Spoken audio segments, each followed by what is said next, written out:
Why are typewriter and computer keyboards arranged as they are?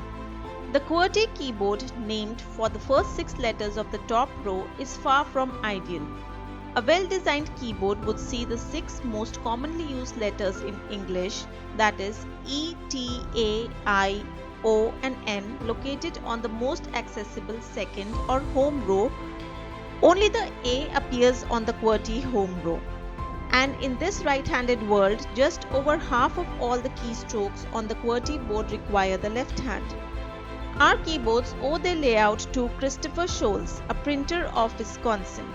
In 1866, he teamed up with Carlos Ghidin, an amateur inventor, to design a typing machine based on a page numbering apparatus. In 1873, the small arms manufacturers E. Remington and Sons of Ilion, New York, agreed to make the machine, and next year the first typewriter appeared on the American market. Sholes' early machines were very different from their modern descendants. Crudely built, they jammed easily, especially when typed quickly. Keys struck the paper not from the front but from beneath, so that a typist could not see what was typed. This meant that it was possible to type for some time without noticing that the type bars had collided and jammed. The solution was to slow down the typist by putting commonly used characters far apart.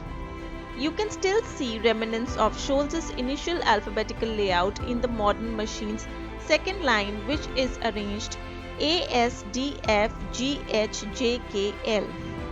Some claim that preventing jamming was not the only intention in designing the QWERTY line.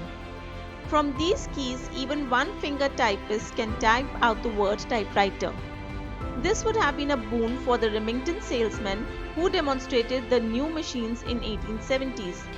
Mark Twain bought one and became the first author to send a typewritten book manuscript to a publisher.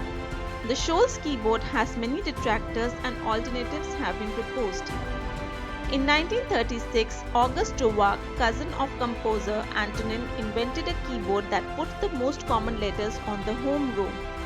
Another alternative is a boomerang-shaped keyboard designed to reduce strain on the wrists and hands. But the Sholes' keyboard remains the most popular, probably because it's too familiar to change. With all its idiosyncrasies, it has allowed typists to reach speeds of 176 words a minute on a manual typewriter and 216 words a minute on an electric machine.